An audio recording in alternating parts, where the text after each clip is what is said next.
We've been going through a very interesting process for the past year or so on our show. We have done a complete and total redesign of our website.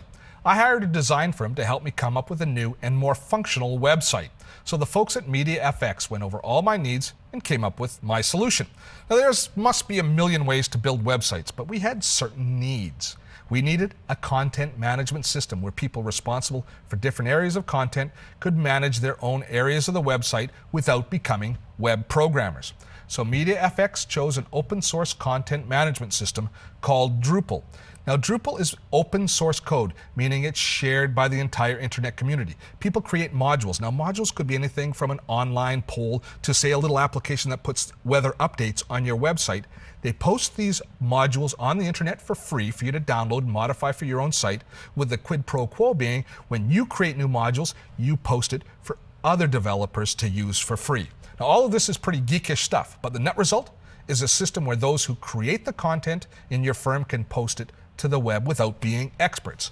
Let me show you how. On our website, we've got all these different content areas, and each one of us is responsible for different areas. So for example, I'm responsible for the welcome screen. Down below it, Robin is responsible for all of the podcast information. And then down below that, we've got all of our different blogs, and a whole variety of people comment in blogs. Well, each of us is a content expert in our own area, but we're not web experts. So we need to be able to go in and create content for our area without programming for the internet. And we do that through our account here. So if I want to create a new blog, if I've just written a new blog, I click Create Content, and there I've got options on creating all different sorts of different pages for our websites. And we have right at the top, blog entry. That's where we'll start. I click on blog entry, and now all of the different information that I should include in my blog is now requested. The title, tags. Tagging is very important for search engines. If I'm, say, doing a blog about education and technology and education, I want to put in efficient tags. Tags like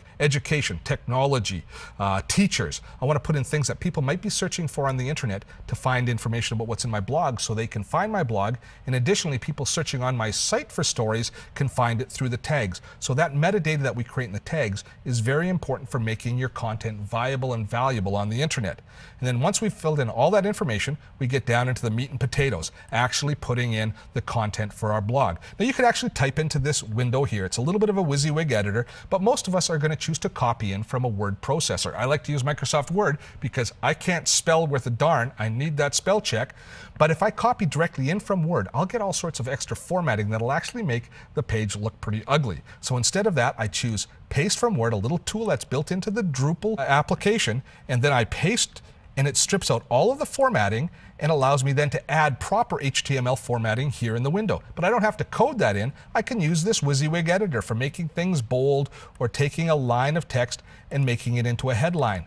I can also add graphics here. I can add web links. All that sort of editing is done right here within this window. Once I'm done with everything, all I do is click on Submit, and my blog is uploaded to our website. All the appropriate links are created. All the formatting is done. I've worried about content, and Drupal has worried about format on the web. You know, a website is no longer a static thing. It needs to breathe and flow. Change is the only constant. A content management system such as the one that we've employed is an efficient way to empower your content creators with the ability to update your website.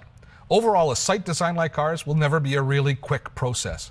For us, from start to launch was about 6 months, although I think we could have done it in 3 if time had been of the essence. But I'm really pleased with how our site is taking shape. Now the web design team worries about design changes and structure, while the Dotto tech team worries about content on the site. There's an old saying, let the dancers dance and the singers sing. In other words, don't make your web team responsible for content, and don't make your content team responsible for website design. Use your teams efficiently and effectively. Content management for your website lets the right people do the job, so the singers keep singing and the dancers dancing. We've run out of time. See you next time on Dotto Tech.